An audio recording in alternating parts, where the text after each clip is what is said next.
आपल्या बदलीबाबत नाराजी व्यक्त करत वरिष्ठांच्या कथित जातीवाचक छळाला कंटाळून पोलीस महासंचालकांना पत्राद्वारे आत्महत्येचा इशारा देणारे महाड शहर पोलीस ठाण्याचे पोलीस निरीक्षक रमेश तडवी यांची अखेर ठाणे जिल्ह्यातील ग्रामीण भागात बदली करण्यात आली.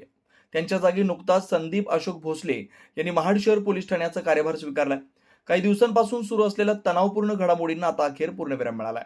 नव्यानं रुजू झालेले पोलीस निरीक्षक संदीप भोसले हे मूळ सातारा जिल्ह्यातील आहेत. त्यांनी आपलं संपूर्ण शिक्षण पूर्ण केलंय. घरातील कोणतीही पोलीस पार्श्वभूमी नसताना त्यांनी स्वतःच्या कर्तृत्वावर पोलीस दलात आपला ठसा उमटवला. भोसले यांना सुमारे 20 वर्षांचा पोलीस सेवेचा अनुभव आहे. गडचिरोली या नक्षल प्रभावित भागात त्यांनी 1.5 वर्ष काम केले. त्यानंतर पुणे ग्रामीण, नाशिक, नंदुरबार, नागपूर, सिंधुदुर्ग तसेच रायगड जिल्ह्यातील कर्जत इथं त्यांनी विविध जबाबदाऱ्या सांभाळल्या.